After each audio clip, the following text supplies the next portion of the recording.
എങ്ങനെ ഒരു ഇന്റർവ്യൂറിന്റെ മുന്നിൽ നമുക്ക് നമ്മളെ തന്നെ ഒന്ന് പ്ലേസ് ചെയ്യാൻ വേണ്ടി പറ്റുക? ഒരു ഇന്റർവ്യൂവിന് പോകുന്ന സമയത്ത് ആദ്യം തന്നെ നമ്മൾ ഉറപ്പിക്കേണ്ടത് ആ ഒരു പങ്ക്ച്വാലിറ്റി കീപ്പ് ചെയ്യുക എന്നുള്ളതാണ്. എപ്പോഴും ഒരു ക്വസ്റ്റൻ ആൻസർ ചെയ്യുന്ന സമയത്ത് അത് കണ്ണിൽ നോക്കിയിട്ട് ആൻസർ ചെയ്യാൻ ശ്രമിക്കുക. ഇനി IT ഫീൽഡിലുള്ളവർക്കുള്ള ഒരു അഡ്വാൻറ്റേജ് എന്ന് പറയുന്നത് എക്സ്പീരിയൻസ് ഇല്ലെങ്കിൽ പോലും എന്തെങ്കിലും അപ്സ്കില്ലിംഗ് കോഴ്സ് വഴി അവർ നേടുന്ന സ്കിൽസ് നമുക്ക് ഡിസ്പ്ലേ ചെയ്യാനായിട്ട് വരും. അപ്പോൾ ഏറ്റവും ഇമ്പോർട്ടൻ്റ് ആയിട്ട് ചെയ്യേണ്ടത് കമ്പനീനെ പറ്റിയുള്ള ഒരു അണ്ടർസ്റ്റാൻഡിംഗ് ഉണ്ടാക്കുന്നുള്ളതാണ്. HR ചോദിക്കുകയാണ് do you have any questions to ask എന്ന് പറയുന്ന സമയത്ത് നമുക്ക് ഈ ഇൻസൈറ്റ്സ് ഉപയോഗിച്ചിട്ട് നമുക്ക് ക്വസ്റ്റൻസ് ചോദിക്കാനുണ്ട്. ഡയറക്ട്ലി നിങ്ങളുടെ ലീഡർഷിപ്പ് ക്വാളിറ്റി എന്താണെന്ന് ചോദിക്കുന്നതിന് പകരം സിറ്റുവേഷണൽ ബേസ്ഡ് ആയിട്ടായിരിക്കും ക്വസ്റ്റൻസ് ചോദിക്കുന്നത്.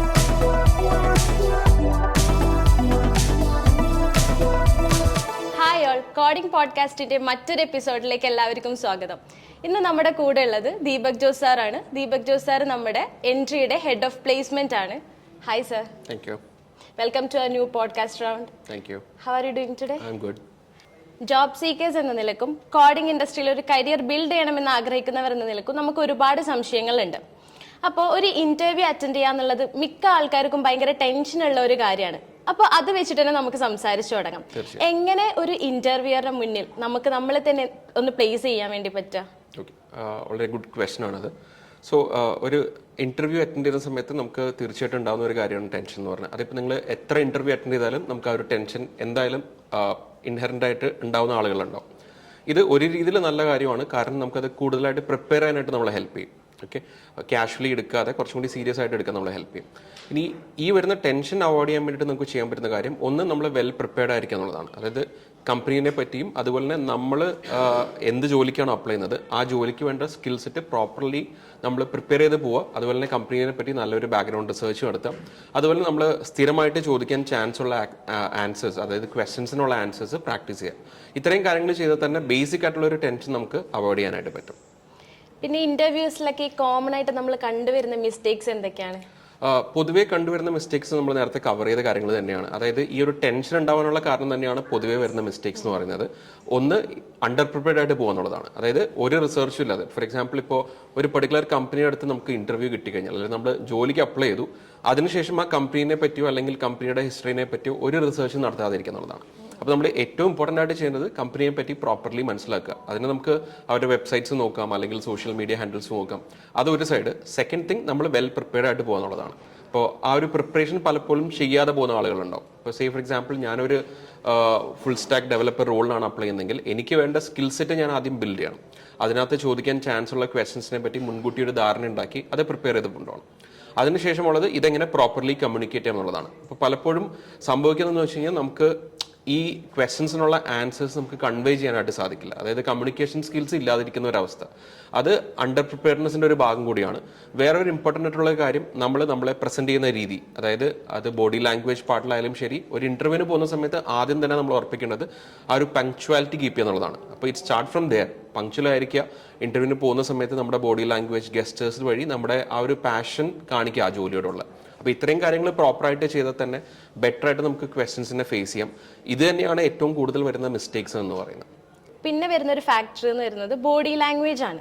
അപ്പോൾ ഈ ബോഡി ലാംഗ്വേജ് ത്രൂ നമുക്ക് എങ്ങനെ കോൺഫിഡൻ്റ് ആയിട്ട് പ്രകടിപ്പിക്കാൻ വേണ്ടിയിട്ട് പറ്റും? നല്ലൊരു ചോദ്യമാണ്. കാരണം ഒരു ഇന്റർവ്യൂവിന് നമ്മൾ പോകുന്ന സമയത്ത് വെർബൽ കമ്മ്യൂണിക്കേഷൻ്റെ ഒരു ഇമ്പോർട്ടൻസ് എന്ന് പറയുന്നത് ഒരു 30% ആണ്.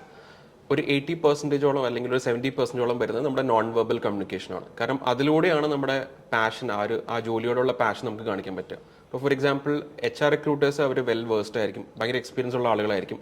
അതുകൊണ്ട് തന്നെ നമ്മുടെ ഗെസ്റ്റേഴ്സ്, നമ്മുടെ ബോഡി ലാംഗ്വേജ്, നമ്മുടെ ഐ കോൺടാക്ട്, ഈ കാര്യങ്ങളൊക്കെ അവർ നോട്ടീസ് ചെയ്യും. അപ്പോൾ ഒരു പോസിറ്റീവ് ആറ്റിറ്റ്യൂഡുള്ള ആളുടെ ബോഡി ലാംഗ്വേജിലും അത് ഈസി ആയിട്ട് റിഫ്ലക്ട് ചെയ്യും.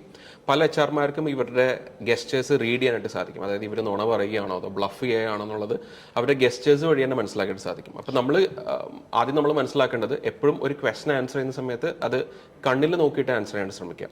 That shows that you are genuine. അപ്പോൾ ഒന്നിൽ കൂടുതൽ ആളുകൾ ഇരിക്കുന്ന പാനൽ റൂമുകൾ ഉണ്ടാവും, ചിലപ്പോൾ ഇന്റർവ്യൂ പാനൽസ്. അപ്പോൾ ചിലപ്പോൾ ഒരാളായിരിക്കും അറ്റ് എ ടൈം ക്വസ്റ്റൻ ചോദിക്കുക. അപ്പോൾ നമ്മൾ ഒരിക്കലും ബാക്കിയുള്ള ആളുകളെ ഇഗ്നോർ ചെയ്യരുത്. അതായത് ആരാണോ ചോദ്യം ചോദിച്ചത് അയാളുടെ അടുത്ത് ഐ കോൺടാക്ട് കീപ്പ് ചെയ്യുന്നതോട് കൂടി തന്നെ നമ്മൾ ഇൻ ബിറ്റ്വീൻ ബാക്കിയുള്ള പാനലിസ്റ്റിനെയും നമ്മളൊന്ന് മൈൻഡ് ചെയ്യണം ബേസിക്കലി.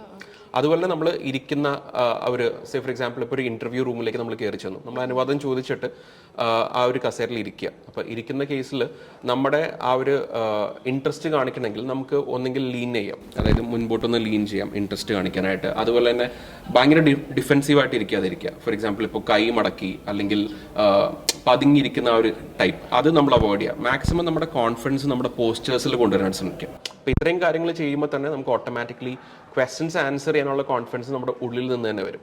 അപ്പോൾ നമ്മളൊരു ചൊല്ലി കേട്ടിട്ടുണ്ടാവും, fake it till you make it.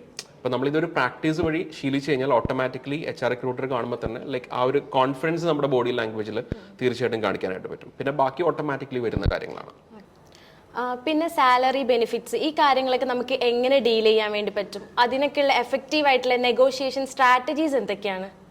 Good question. ഇതിനകത്ത് നമുക്ക് 2 ക്ലാസിഫിക്കേഷൻ കൊണ്ടുവരാം. ഒന്ന് ഫ്രഷേഴ്സും അതുപോലെ തന്നെ എക്സ്പീരിയൻസ് ആയിട്ടുള്ളത്. ഇപ്പോൾ ഫ്രഷേഴ്സ് ആയിട്ടുള്ളവരുടെ കേസിൽ അവർക്ക് നെഗോസിയേഷനുള്ള ചാൻസസ് ഭയങ്കര കുറവാണ്. കാരണം അവർക്ക് ഒന്നെങ്കിൽ എക്സ്പീരിയൻസ് ഉണ്ടാവില്ല, അതുപോലെ തന്നെ ഫ്രഷേഴ്സിന് ഒരു salary bracket already company decide ചെയ്ത് വെച്ചിട്ടുണ്ടാവും. സോ അതിന് പുറമേലേക്കുള്ള നെഗോസിയേഷൻ നോർമലി പോസിബിൾ ആയിരിക്കില്ല. ഇനി IT ഫീൽഡിലുള്ളവർക്കുള്ള ഒരു അഡ്വാൻറ്റേജ് എന്ന് പറയുന്നത് എക്സ്പീരിയൻസ് ഇല്ലെങ്കിൽ പോലും എന്തെങ്കിലും അപ്സ്കില്ലിംഗ് കോഴ്സ് വഴി അവർ നേടുന്ന സ്കിൽസ് നമുക്ക് ഡിസ്പ്ലേ ചെയ്യാനായിട്ട് പറ്റും. അപ്പോൾ പേഴ്സണൽ പോർട്ട്ഫോളിയോ മെയിൻറ്റെയിൻ ചെയ്യാം, അല്ലെങ്കിൽ ലിങ്ക്ഡിനിൽ അവർ ചെയ്ത പ്രോജക്റ്റുകൾ ഡിസ്പ്ലേ ചെയ്യാം. ഇതൊക്കെ റെസ്യൂമിൽ പ്രോപ്പറായിട്ട് ലിസ്റ്റ് ചെയ്ത് കഴിഞ്ഞാൽ അവരുടെ എക്സ്പീരിയൻസ്, ഈ പ്രോജക്ട്സ് ചെയ്ത് വഴിയുള്ള എക്സ്പീരിയൻസ് വെച്ചിട്ട് അവർക്ക് വേണമെങ്കിൽ നെഗോസിയേഷൻ നടത്താം. അല്ലാത്ത കേസസിൽ പൊതുവേ ആ നെഗോസിയേഷൻ ലിമിറ്റഡ് ആയിരിക്കും. ഇനി എക്സ്പീരിയൻസ് ആയിട്ടുള്ള ആളുകളുടെ കേസിലേക്ക് വരുമ്പോൾ, ഇപ്പോൾ ഞാനൊരു IT ഇൻഡസ്ട്രി പോയിന്റ് ഓഫ് വ്യൂലാണ് സംസാരിക്കുന്നത്. ഇത് ബാക്കിയുള്ള ഇൻഡസ്ട്രിയിൽ ആപ്ലിക്കബിൾ ആയിരിക്കില്ല.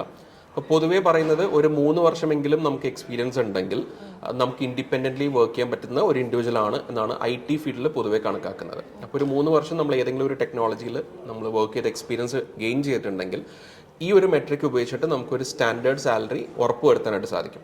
ഫോർ എക്സാമ്പിൾ, ഇതും അഗെയിൻ Tier 2 സിറ്റീസിലും Tier 1 സിറ്റീസിലും വ്യത്യാസങ്ങളുണ്ടാവും. ഇപ്പോൾ Tier 2 സിറ്റി, അതായത് കൊച്ചി അല്ലെങ്കിൽ കോയമ്പത്തൂർ അല്ലെങ്കിൽ ട്രിവാൻഡ്രം പോലുള്ള Tier 2 സിറ്റികൾ എടുത്തു കഴിഞ്ഞാൽ അവിടെ ഒരു 3 വർഷത്തിൽ കൂടുതൽ എക്സ്പീരിയൻസ് ഉള്ള ഒരു പ്രൊഫഷണലിന് അവർക്ക് കിട്ടേണ്ട ഒരു ബെയർ മിനിമം സാലറി എന്ന് പറയുന്നത് 1.5 ടൈംസ് ദെയർ എക്സ്പീരിയൻസ് ആണ്. അപ്പോൾ ഫോർ എക്സാമ്പിൾ ഇപ്പോൾ ഒരു 4 വർഷം എക്സ്പീരിയൻസ് ഉള്ള ആൾക്ക് 1.5 ടൈംസ് ഇൻറ്റു 4, അതായത് 6 lakhs per annum വെച്ചിട്ടുള്ള ഒരു സാലറി എങ്കിലും ബെയർ മിനിമം അവർക്ക് കിട്ടിയിരിക്കണം. അപ്പോൾ അതിൽ കൂടുതൽ അവർക്ക് വേണമെങ്കിൽ നെഗോഷിയേറ്റ് ചെയ്യാം. ഇപ്പോൾ ബാംഗ്ലൂർ പോലുള്ള സിറ്റി ആകുമ്പോൾ അതിൻ്റെ ആ ഒരു മെട്രിക്കിൽ ചെറിയ മാറ്റം വരും. അത് ചിലപ്പോൾ 2 to 3 ടൈംസ് ദെയർ എക്സ്പീരിയൻസ് ആയിട്ട് ചിലപ്പോൾ മാറാം. ഓക്കെ, ഇനി ഇവിടെ ശ്രദ്ധിക്കേണ്ട ഒരു കാര്യം എന്ന് പറയുന്നത് ഇത് വർക്ക് എക്സ്പീരിയൻസ് ആണ് കംപ്ലീറ്റ്ലി. അതായത് ആ ഒരു പെർട്ടിക്കുലർ റിലവൻറ്റ് വർക്ക് എക്സ്പീരിയൻസ്. എനിക്ക് ഓൾറെഡി വേറൊരു ഫീൽഡിൽ എക്സ്പീരിയൻസ് ഉണ്ട്, അതും കൂടെ മൾട്ടിപ്ലൈ ചെയ്തിട്ടല്ല നമ്മൾ എടുക്കേണ്ടത്. ആ ഒരു പെർട്ടിക്കുലർ റിലവൻ്റ് ആയിട്ടുള്ള വർക്ക് എക്സ്പീരിയൻസ് വെച്ചിട്ട് നമുക്ക് നെഗോഷിയേറ്റ് ചെയ്യാം. ഇനി പ്രോപ്പർ നെഗോസിയേഷൻ എന്ന് പറയുന്നത് നമുക്ക് അതിന് റിവ്യൂ സൈറ്റ്സുകൾ ഉണ്ടാവാം. ഫോർ എക്സാമ്പിൾ ആംബിഷൻ ബോക്സ് അല്ലെങ്കിൽ ഇൻഡീഡ് പോലുള്ള സൈറ്റുകൾ, ഗ്ലാസ് ഡോർ പോലുള്ള സൈറ്റുകളിൽ പോയി കഴിഞ്ഞാൽ നമുക്ക് നമ്മൾ അപ്ലൈ ചെയ്യുന്ന റോളിനുള്ള ബെറ്റർ പാക്കേജുകൾ ഓരോ കമ്പനിയിലും എത്രയായിരിക്കും എന്നുള്ളൊരു ഐഡിയ നമുക്ക് കിട്ടും. അത് വെച്ചിട്ട് നെഗോഷിയേറ്റ് ചെയ്ത് കഴിഞ്ഞാൽ കുറച്ചും കൂടി ബെറ്റർ പാക്കേജ് നമുക്ക് വാങ്ങിച്ചെടുക്കാനായിട്ട് സാധിക്കും. ഓക്കെ, പിന്നെ ഇന്റർവ്യൂക്ക് പോകുന്നതിന് മുമ്പ് നമ്മൾ ആ കമ്പനിനെ പറ്റി അല്ലെങ്കിൽ നമ്മളുടെ പൊസിഷനെ പറ്റി റിസർച്ച് ചെയ്യണമല്ലോ. അപ്പോൾ അതിനെന്തെങ്കിലുമൊക്കെ സ്ട്രാറ്റജീസ് ഉണ്ടാവും? അതെ, ഇത് നമ്മൾ നേരത്തെ പറഞ്ഞൊരു കാര്യമാണ്. അതായത് പ്രിപ്പറേഷൻ സ്ട്രാറ്റജിയുടെ ഭാഗമായിട്ട് പലരും ഹോംവർക്ക് ചെയ്യാതെ പോകുന്ന ഒരു അവസ്ഥ കാണുന്നുണ്ട്. അപ്പോൾ ഏറ്റവും ഇമ്പോർട്ടൻ്റ് ആയിട്ട് ചെയ്യേണ്ടത് കമ്പനീനെ പറ്റിയുള്ള ഒരു അണ്ടർസ്റ്റാൻഡിങ് ഉണ്ടാക്കുക എന്നുള്ളതാണ്. അപ്പോൾ ഒന്ന്, നമ്മൾ ജോബ് റോളിനെ പറ്റി, എന്താണ് നമ്മൾ അപ്ലൈ ചെയ്യുന്ന ജോബ്, ആ ജോബ് റോളിനെ പറ്റി ഒരു അണ്ടർസ്റ്റാൻഡിങ് ഉണ്ടാക്കണം. ആൻഡ് സെക്കൻഡ്ലി, നമ്മൾ വർക്ക് ചെയ്യാൻ പോകുന്ന കമ്പനീനെ പറ്റി.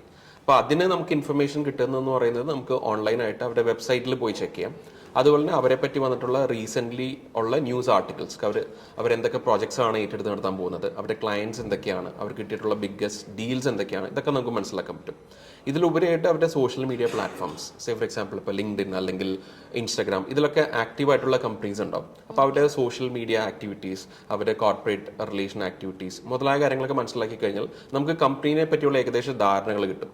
ഈ ഒരു ധാരണ വെച്ചിട്ട് നമ്മൾ ഇന്റർവ്യൂ അറ്റൻഡ് ചെയ്യുന്ന സമയത്ത്, ഫോർ എക്സാമ്പിൾ ഇപ്പോൾ HR ചോദിക്കുകയാണ്, do you have any questions to ask എന്ന് പറയുന്ന സമയത്ത് നമുക്ക് ഈ ഇൻസൈറ്റ്സ് ഉപയോഗിച്ചിട്ട് നമുക്ക് ക്വസ്റ്റൻസ് ചോദിക്കാനായിട്ട് പറ്റും. അപ്പോൾ ഈ മെത്തേഡ്സ് എല്ലാം ഉപയോഗിക്കുക. കമ്പനി വെബ്സൈറ്റ് തീർച്ചയായിട്ടും നോക്കുക, അവരുടെ വിഷൻ സ്റ്റേറ്റ്മെന്റ്, മിഷൻ സ്റ്റേറ്റ്മെന്റ് ഒക്കെ മനസ്സിലാക്കുക. നമ്മുടെ ആൻസേഴ്സ് പറയുന്ന സമയത്ത് ആ വാല്യൂസ് നമ്മുടെ ആൻസേഴ്സിൽ ഇൻക്ലൂഡ് ചെയ്യാനായിട്ട് ശ്രമിക്കുക. അത് ഒരു നല്ല സ്ട്രാറ്റജി ആയിരിക്കും. ലിസണിങ് സ്കിൽസിന് ഇവിടെയുള്ള ഇമ്പോർട്ടൻസ് എന്താണ്? ലിസണിങ് സ്കിൽസ് എന്ന് പറയുന്നത് ഭയങ്കര ഇമ്പോർട്ടൻ്റ് ആണ്. കാരണം നമ്മളൊരു ഇൻ്റർവ്യൂവിന് പോകുന്ന സമയത്ത് നമ്മൾ പലപ്പോഴും ഈ ടെൻഷൻ അല്ലെങ്കിൽ നെർവസ്നെസ് കാരണം നമ്മൾ പ്രിപ്പയർഡ് ആയിട്ടുള്ള ചില ആൻസേഴ്സ് ഉണ്ടാവും. അപ്പോൾ ക്വസ്റ്റ്യൻ നമ്മൾ ശ്രദ്ധിക്കാതെ ചിലപ്പോൾ നമ്മൾ ബൈ ഹാർട്ട് പഠിച്ച ആൻസേഴ്സ് പറയുന്ന ചില സിറ്റുവേഷൻസ് കാണാറുണ്ട് കാൻഡിഡേറ്റ്സിൻ്റെ കേസസിൽ. നമ്മളിവിടെ മനസ്സിലാക്കേണ്ടത് ക്വസ്റ്റ്യൻ പ്രോപ്പർലി മനസ്സിലാക്കണമെങ്കിൽ നമ്മൾ ആ ക്വസ്റ്റ്യൻ പ്രോപ്പറായിട്ട് കേൾക്കണം.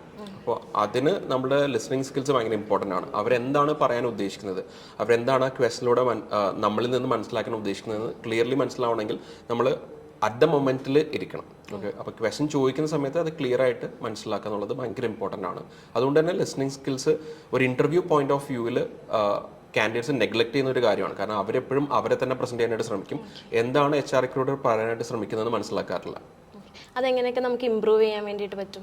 ഇമ്പ്രൂവ് ചെയ്യാൻ പറ്റുന്നതെന്ന് പറയുന്നത് നമ്മൾ കോൺവെർസേഷൻസിൽ പലപ്പോഴും ഓപ്പോസിറ്റ് നിൽക്കുന്ന ആളുടെ ക്വസ്റ്റ്യൻസ് അല്ലെങ്കിൽ അവരെന്താണോ പറയാൻ ഉദ്ദേശിക്കുന്നത് അത് ആക്റ്റീവ്ലി ലിസൺ ചെയ്യാൻ ശ്രമിക്കുക എന്നുള്ളതാണ്. അപ്പോൾ നമ്മൾ ഒരിക്കലും ഇന്റർപ്റ്റ് ചെയ്യാതിരിക്കാനായിട്ട് നോക്കുക. പലപ്പോഴും അവർ സംസാരിക്കുമ്പോൾ അത് ആ സംസാരം കംപ്ലീറ്റ് ആക്കാനായിട്ട് ശ്രമിക്കുക. അതുപോലെ തന്നെ നമുക്ക് ക്വസ്റ്റ്യൻസ് ക്ലിയർ അല്ലെങ്കിൽ നമ്മൾ ടേക്ക് എ ബ്രേക്ക്. ഓക്കെ, അതുപോലെ തന്നെ നമുക്ക് ക്വസ്റ്റ്യൻസ് പ്രോപ്പർലി നമുക്ക് മനസ്സിലാവുന്നില്ലെങ്കിൽ വീണ്ടും ചോദിക്കുക. കാരണം പലപ്പോഴും ഇന്റർവ്യൂസിന് ചോദിക്കുന്ന ക്വസ്റ്റ്യൻസ് ചിലപ്പോൾ ട്രിക്കി ആയിരിക്കാം. ഫോർ എക്സാമ്പിൾ അവർ ഡയറക്ട്ലി നിങ്ങളുടെ ലീഡർഷിപ്പ് ക്വാളിറ്റി എന്താണെന്ന് ചോദിക്കുന്നതിന് പകരം സിറ്റുവേഷണൽ ബേസ്ഡ് ആയിട്ടായിരിക്കും ക്വസ്റ്റ്യൻസ് ചോദിക്കുന്നത്.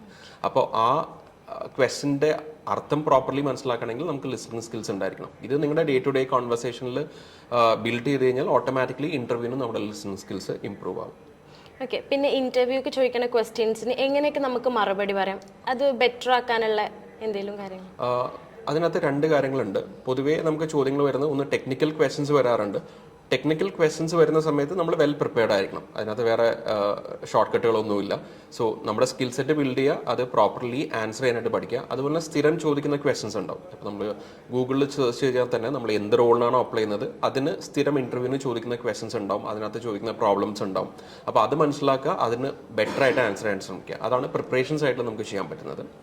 പിന്നീട് വരുന്നത് കമ്മ്യൂണിക്കേഷൻ സ്കിൽസ് അല്ലെങ്കിൽ ബിഹേവിയറൽ രീതിയിലുള്ള ക്വസ്റ്റ്യൻസ്.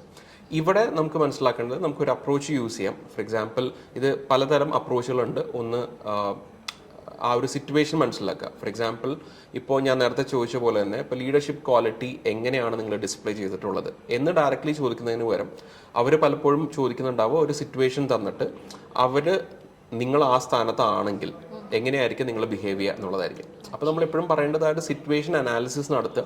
നമ്മൾ ആ ഒരു സ്ഥാനത്തായിരുന്നെങ്കിൽ എന്തായിരിക്കും നമ്മുടെ ആക്ഷൻസ്, അതുകൊണ്ട് നമ്മൾ ഇംപ്രൂവ് ആക്കാൻ പോകുന്ന റിസൾട്ട്സ് എന്തായിരിക്കും എന്നുള്ള രീതിയിൽ നമ്മൾ പ്രോപ്പർലി അതൊരു ഫ്രെയിം വർക്കിലേക്ക് കൊണ്ടുവരിക എന്നുള്ളതാണ് ഭയങ്കര ഇമ്പോർട്ടൻറ്റ്. അപ്പോൾ ബിഹേവിയറൽ ക്വസ്റ്റ്യൻസ് നമുക്ക് ഇതുപോലെ ആൻസർ ചെയ്യാം. ഇനി കമ്മ്യൂണിക്കേഷൻ റിലേറ്റഡ് ആയിട്ടുള്ള ക്വസ്റ്റ്യൻസ്, ഫോർ എക്സാമ്പിൾ അവർ നിങ്ങളുടെ ഇൻട്രൊഡ്യൂസ് ചെയ്യാനായിട്ട് പറയും. അപ്പോൾ ആ ഒരു സമയത്ത് നമുക്കൊരു പ്രോപ്പർലി ഒരു വെൽ ക്രാഫ്റ്റഡ് സെൽഫ് ഇൻട്രഡക്ഷൻ ഉണ്ടാവണമെന്ന് പറയാറുണ്ട്. ഒരു നാച്ചുറൽ ആയിട്ടുള്ള സെൽഫ് ഇൻട്രഡക്ഷൻ. അതിനകത്ത് നമുക്ക് നമ്മുടെ കാര്യങ്ങൾ ഭയങ്കര ലിമിറ്റഡ് ആയിട്ട് ക്രിസ്പായിട്ട് വേണമെങ്കിൽ പറയാം. ഫോർ എക്സാമ്പിൾ നമ്മുടെ ബേസിക് ഡീറ്റെയിൽസ് പറയാം, നമ്മുടെ ഗ്രാജുവേഷൻ, നമ്മൾ ചെയ്തിട്ടുള്ള സ്കിൽസിനെ പറ്റി അല്ലെങ്കിൽ കോഴ്സുകളെ പറ്റി നമുക്ക് ഒന്ന് ബ്രീഫായിട്ട് പറയാം.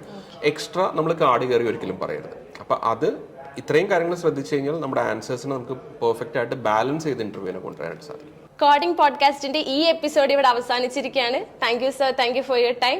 ഇനി മറ്റൊരു എപ്പിസോഡിൽ നമുക്ക് കാണാം.